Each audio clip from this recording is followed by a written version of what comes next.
एक ही घड़ी मुहूर्त में जन्म लेने पर भी सबके कर्म और भाग्य अलग अलग क्यों? एक प्रेरक कथा।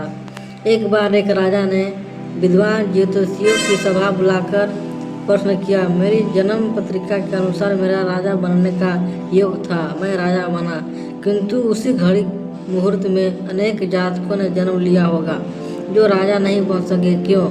इसका क्या कारण है? राजा के इस प्रश्न से सब निरुत्तर हो गए। अचानक एक वृद्ध खड़े हुए बोले, महाराज, आपको यहाँ से कुछ दूर घने जंगल में एक महात्मा मिलेंगे, उनसे आपको उत्तर मिल सकता है। राजा ने घोर जंगल में जाकर देखा कि एक महात्मा आग के ढेर के पास बैठकर अंगार गरम गरम कोयला खाने में व्यस्त है। राजा ने महात्मा से जैसे ही प्रश्न पूछा, महात्मा ने क्रोधित होकर कहा, तेरे प्रश्न का उत्तर आगे पहाड़ियों के बीच एक और महात्मा है, वो दे सकते हैं। राजा की जिज्ञासा और बढ़ गई। पहाड़ी मार्ग पार कर बड़ी कठिनाइयों से राजा दूसरे महात्मा के पास पहुंचा। राजा हक्का बक्का रह गया। दृश्य ही कुछ ऐसा था। वे महात्मा अपना ही मांस चिमटे से नोच नोच कर खा रहे थे। राजा को महात्मा ने भी डांटते हुए कहा, मैं भूख से बेचैन हूँ, मेरे पास समय नहीं है। आगे आदिवासी गांव में एक बालक जन्म लेने वाला है जो कुछ ही देर तक जिंदा रहेगा। वह बालक तेरे प्रश्न का उत्तर दे सकता है। राजा बड़ा बेचैन हुआ। बड़ी अजब पहेली बन गया मेरा प्रश्न। उत्सुकता प्रबल थी। राजा पुनः कठिन मार्ग पार कर उस गांव में पहुंचा। गांव में उस दंपति के घर पहुंचकर सारी बात कही। जैसे ही बच्चा पैदा हुआ, दंपति ने नल सहित बालक राजा के सम्मुख उपस्थित किया। राजा को देखते ही बालक हंसते हुए बोलने लगा, राजन, मेरे पास भी समय नहीं है, किंतु अपना उत्तर सुन लो।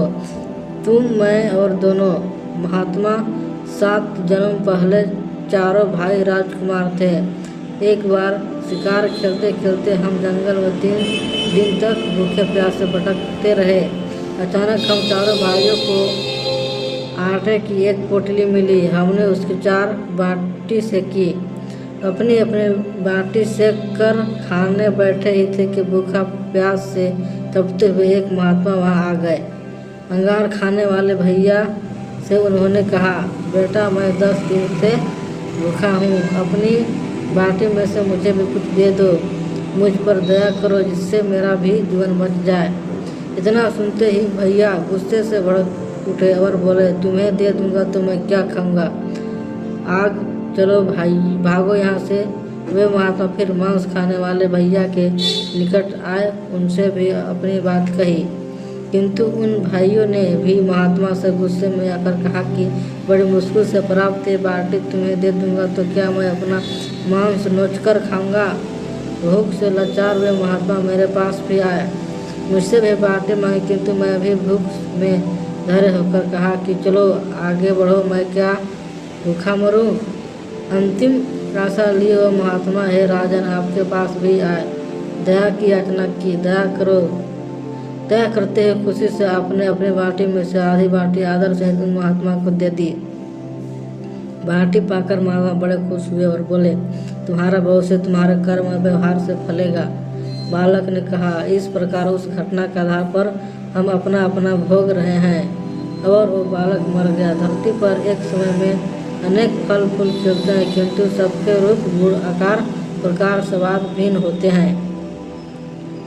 राजा ने माना कि शास्त्र भी 3 प्रकार के हैं, ज्योतिषी शास्त्र, कर्तव्य शास्त्र और व्यवहार शास्त्र। जातक सब अपना क्या लिया ही पाते हैं, यही है जीवन। गलत पासवर्ड से एक छोटा सा मोबाइल नहीं खुलता, तो सोचिए गलत कर्मों से जन्नत के दरवाजे कैसे खुलेंगे। धन्यवाद।